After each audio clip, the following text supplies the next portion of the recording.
when something traumatic happens that is so big and so painful that you just can't bear to look at it, the only thing you can do is push it down.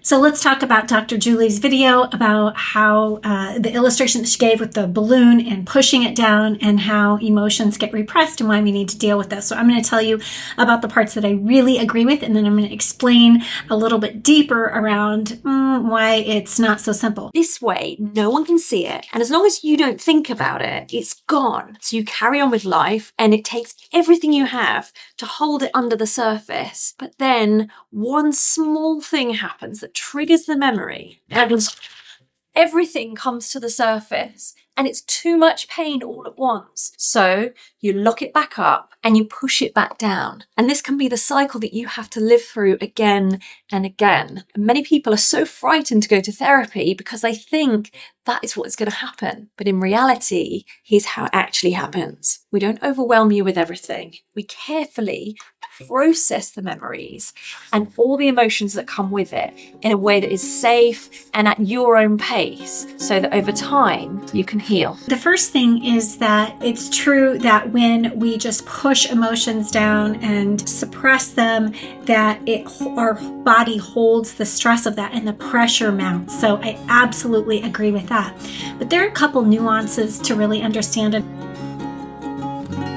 My name's Rochelle Walsh, and I've been a complex trauma therapist with a lot of advanced training in brain-based strategies, so I understand pushing down of emotions. The first thing is that a lot of times the emotions that are really stuck in the body and creating pressure, we did not push them down. They were by instinct, as part of our defense mechanisms, they were guarded from us. A lot of times people don't even recall some of the things that are really, really stuck down there, because what's important to understand is that if there was a healthy emotional regulation system, there wouldn't have been the need to push them down.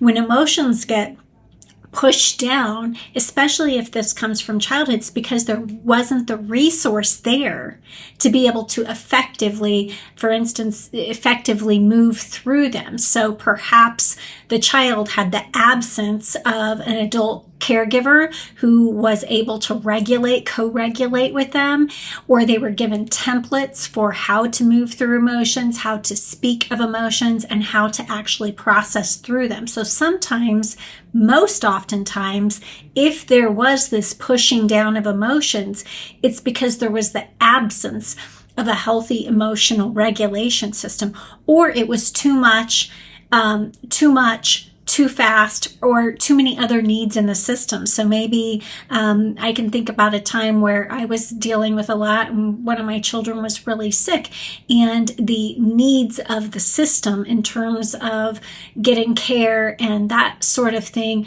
was like too much pressure from the outside. And so it was kind of like I had to table that and push it down because there were needs that had to be met. And so sometimes it's not a lack of emotional regulation skills, but it's too much at a certain time, too much pressure. And so for whatever reason, we kind of abandon the self in order to meet the needs of the system. So sometimes that happens. So if it was the former that I talked about, like where there was an absence of an emotional regulation system on board, what happens is people go to therapy, especially talk therapy, and it does bring it up. In fact, when they revisit it and tell the story of it, they actually go into those neural networks, so they start re-experiencing those symptoms, no matter how careful you are. So it's really important to understand is that it's not only the talking about and relieving of past stressors, but it's building in new templates for emotional regulation that's super important. So there's some things to keep in mind that if you are going to therapy, and especially if it's once a week, you're going in, you're talking about things, oftentimes, first of all, look for a therapist who really understands and has a lot of experience in trauma, because not all therapists do. That's not mandatory training for people who are in practice. Everybody has different specialty areas. So I was highly specialized in trauma.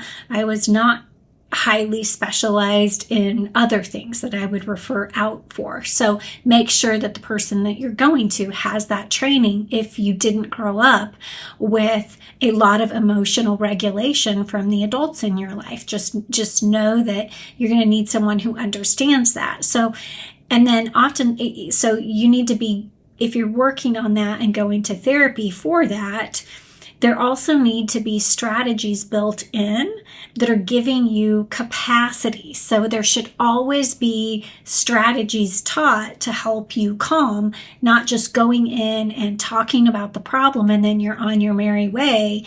And then a lot of times people will get backlash from that, where they will feel, very raw after therapy and feel a lot of stuff coming up. And then it'll take them a while to recover from that. So you don't want that to happen. So for good reason, that's why people avoid it, is sometimes because they know that maybe they don't have that inner capacity to be able to visit their emotions, experience that, and then they go out into the real world, out of the therapy office, and no one there to help them with that. So super important to know that, as well as talking about hard things, we have to be building things in, inner compassion and really a tolerance for moving through the sensation of emotion. And that's different for different people, but it's always an important variable.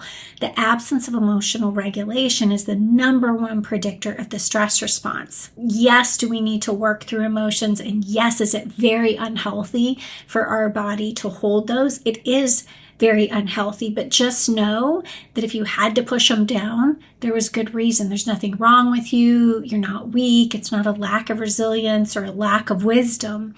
It's that there wasn't the capacity or the resource there. And so it's not just about talking about the hard thing.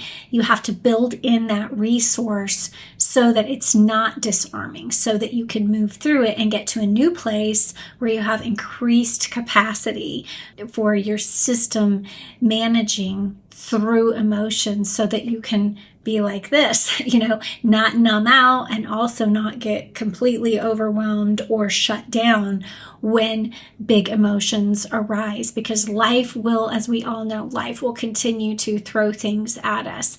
So in my opinion, this is really done much easier in the context of a way where you're working with it daily, where you're exercising. So, in my 90-day program, we have women doing things every single day, and we keep this top of mind with a lot of support, pouring in a lot of support and resources to help them get to that confident place of a new way of being and experiencing emotions. These are highly capable women. It's not a lack of competence. It's just, these are growth-minded women that are learning a new thing. So if you're doing it in a capacity like that, in my opinion, you get much faster results, because you're creating those new neural pathways every single day and you're reinforcing them. And there's a lot of support for doing that. If you're doing it on your own, even in therapy, you need to know that 1 hour a week will not change. You need to be doing things that address tolerance, increase your capacity for tolerance, and you need to be practicing things outside the therapy office. It's not going to happen in 1 hour a week alone. There's going to be a lot of intention brought to it outside of that. Hope that's helpful. If you're interested in applying to work with me for these kinds of things, you can, or just want more information, you can check out a masterclass that I have, Secrets to a Calm Mind, and I think it'll help explain that nervous system regulation a little bit more.